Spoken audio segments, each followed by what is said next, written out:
Itu kan kata orang apa ya, tak kenal maka tak cinta gitu kan. Kalau kalian belum pernah ke tempat itu, jangan percaya 100% sama omongan orang atau percaya daripada social media atau sebagainya. Kalian harus nginjak sendiri ke negara itu.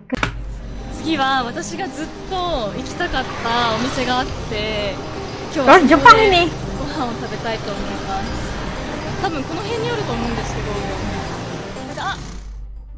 Supporter kantik Jepang kagum pada Indonesia, ubah pandangan setelah lihat keindahan GBK dan keunikan budaya.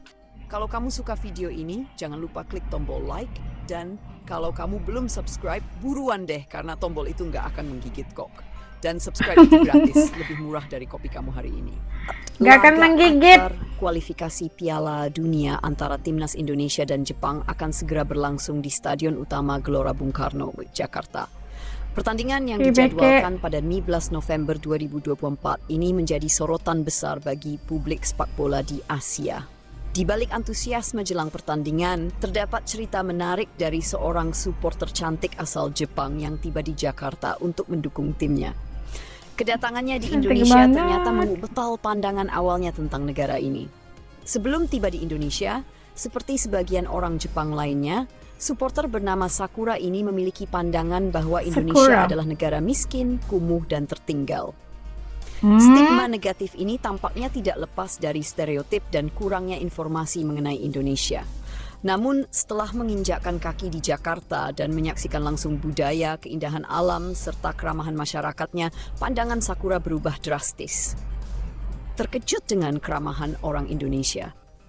Itu kan kata orang apa ya, tak kenal maka tak cinta gitu kan. Kalau kalian belum pernah ke tempat itu, jangan percaya 100% sama omongan orang atau percaya daripada social media atau sebagainya. Kalian harus nginjak sendiri ke negara itu, kenali negara itu. Pasti kalian pasti jatuh cinta. Masya Allah, ini buktinya.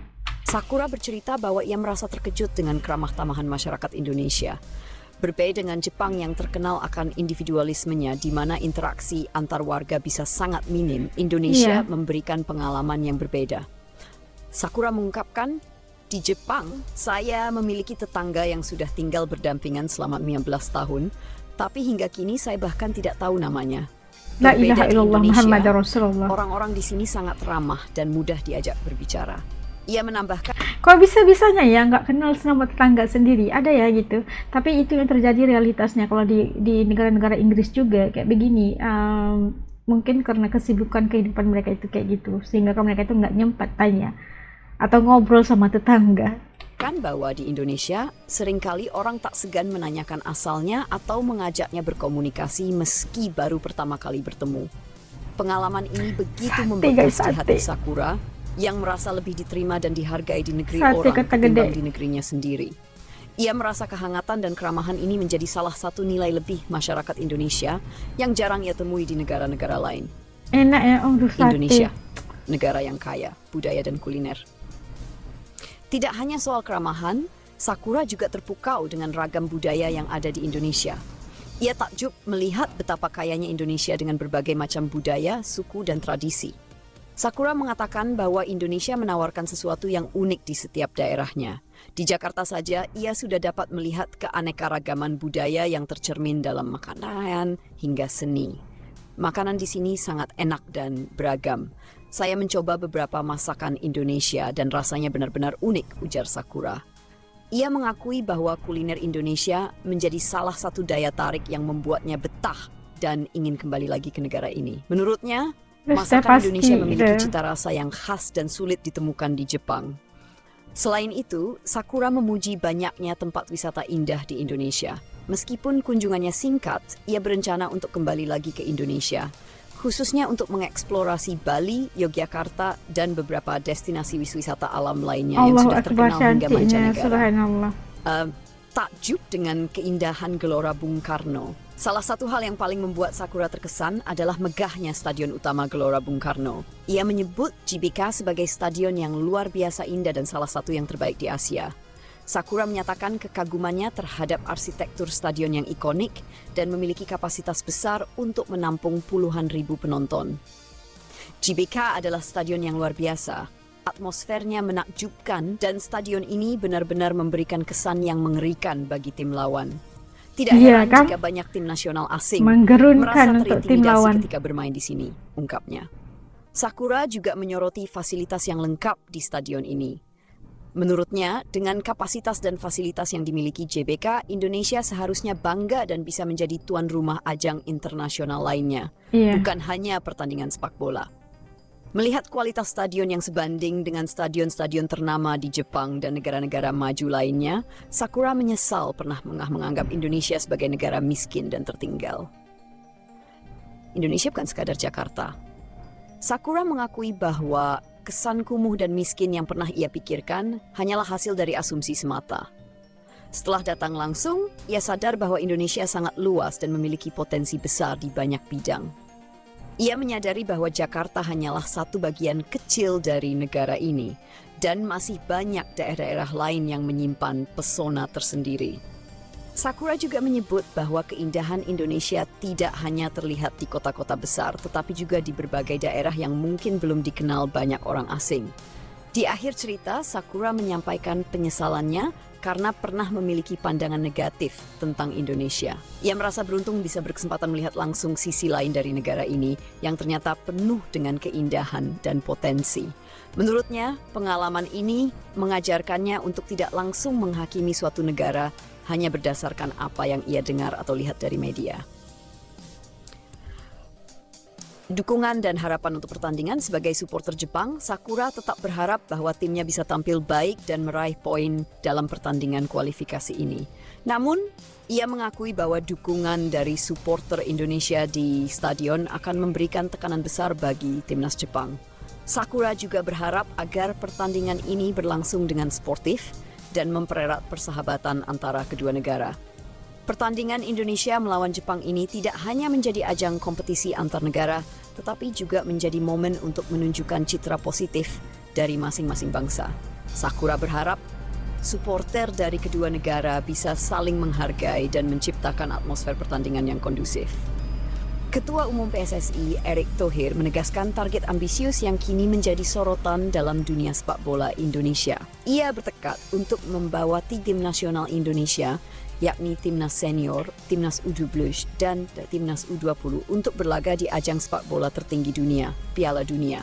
Dengan strategi yang sudah disusun rapi dan persiapan yang matang, Erick percaya Indonesia dapat mencapai target tersebut meski tantangannya cukup berat.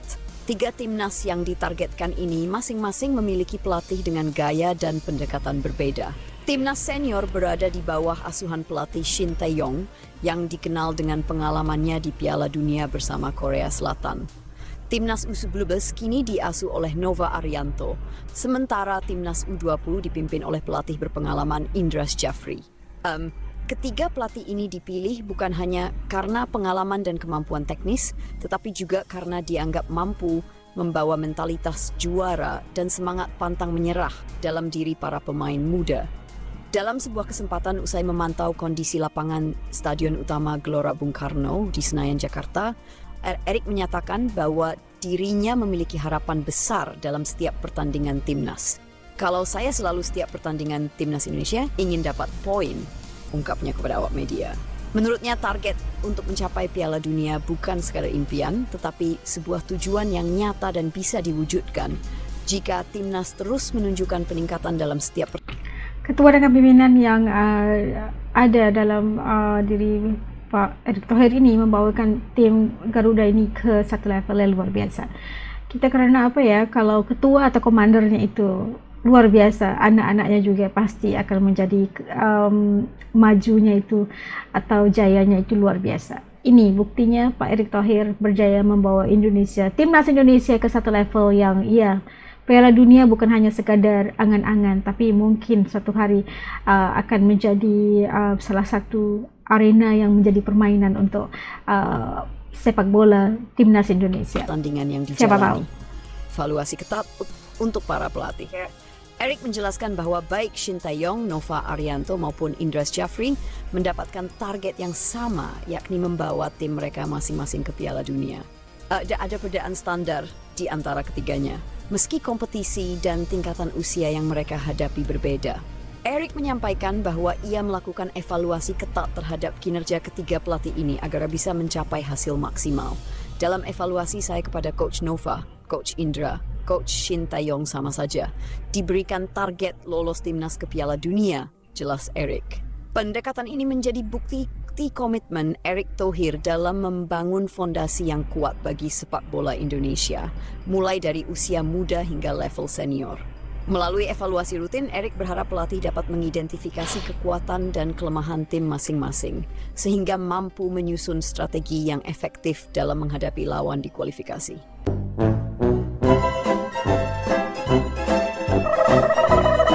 Nah, tadi kita tengok bagaimanakah persepsi seorang penyokong ataupun penyokong lah, kita panggil Sakura tadi, penyokong timnas Jepang yang telah pun merubah persepsinya daripada mempunyai satu pandangan skeptikal mereka terhadap Indonesia, dan akhirnya bila menjejakkan kaki ke Indonesia, pandangan mereka itu serta-merta berubah. Okey, jangan percaya, macam As kata tadi, jangan percaya 100% sama omongan orang dan juga pada social media sepenuhnya. Kalian injak dulu ke tanah negara tersebut dan kalian akan alami sendiri, pasti kalian jatuh cinta.